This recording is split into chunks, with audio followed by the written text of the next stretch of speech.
Hi friends, ఈరోజు నేను ఆనపకాయ బీరకాయ పచ్చడి చేయబోతున్నాను.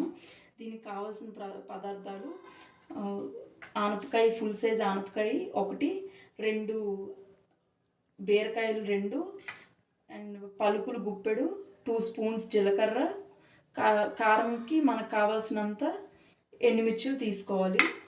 అల్లం ఎల్లుల్లిపాయ పేస్ట్ అయినా లేదా విడిగా అల్లం ఆర్ ఎల్లుల్లిపాయలు విడిగా ఉన్నా పర్వాలేదు. నా దగ్గర పేస్ట్ రెడీగా ఉంది కాబట్టి పెట్టుకున్నాను. ఫస్ట్ కళాయిలోని 2 స్పూన్స్ ఆయిల్ వేయాలి.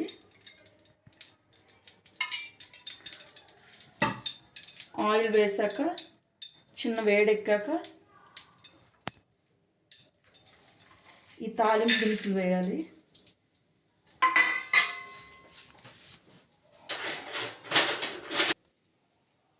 ఇప్పుడు ఇవి వేసాక 2 స్పూన్స్ అల్లం వెల్లుల్లిపాయ పేస్ట్ వేయాలి.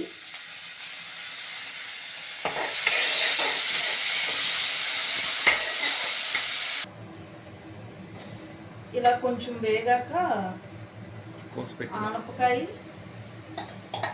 ఆనపకాయ అండ్ బీరకాయలు వేసేసుకోవాలి.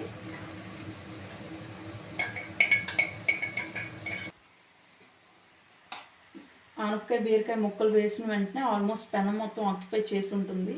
ఒక 5 మినిట్స్ తర్వాత అలా వేగే కొద్దీ అలా డౌన్ అయిపోతూ పెనం మొత్తం సరిపోతూ ఉంటుంది. ఇప్పుడు కొద్దిసేపు మనం మూత పెట్టుకుంటే ఒక 10 మినిట్స్కి అలాగా పెనం మొత్తం సరిపోద్ది. అండ్ సిమ్లో పెట్టుకొని కొద్దిసేపు వదిలేసి మధ్య మధ్యలో వేపుకుంటూ ఉంటే సరిపోద్ది. ఇలా వేపుతున్నప్పుడు మధ్యలో వాటర్ వస్తుంది. ఈ వాటర్ మొత్తం వేగిపోయేంత వరకు వేపుతూనే ఉండాలి. ఇలా మధ్య మధ్యలో ఇలా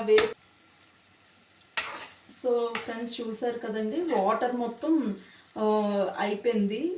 ఇలా వాటర్ అంతా అయిపోయేంత వరకు వేసుకోవాలి.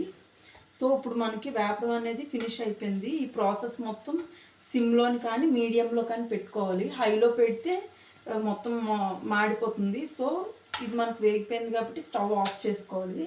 ఇది ఆఫ్ చేసుకొని పూర్తిగా చల్లారిపోవాలి. ఫస్ట్ చల్లారాక మిక్సీ చేయాలి.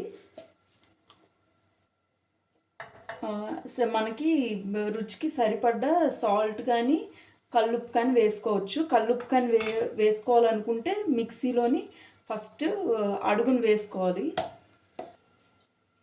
మనం ఇలా ప్లేట్లో వేసుకుంటే 5 మినిట్స్లో చల్లారిపోద్ది ఫ్యాన్ కింద పెట్టుకుంటే. సో నెక్స్ట్ పూర్తిగా చల్లారిపోయింది. ఇప్పుడు మిక్సీ గిన్నెలో వేసుకోవాలి. ఇప్పుడు మనం మిక్సీ చేసుకోవాలి. ఓకే, మనం వేపేసుకున్నదంతా నైట్ వేపుకొని మార్నింగ్ మిక్సీ చేసుకుంటే బెస్ట్. ఎందుకంటే ఫ్రిడ్జ్లో పెట్టుకోవాలి. ఫ్రిడ్జ్లో పెట్టుకున్న తర్వాత మార్నింగ్ గ్రైండ్ చేసుకుంటే బెస్ట్. ఎందుకంటే ఇది ఎక్కువసేపు గ్రైండ్ చేయాల్సి వస్తుంది. సో మిక్సీ గిన్నె హీట్ అవుతూ ఉంటుంది. ఆ హీట్ అవ్వకుండా ఉండాలంటే ఫ్రిడ్జ్లో తీసుకున్న తర్వాత గ్రైండ్ చేసుకోవాలి.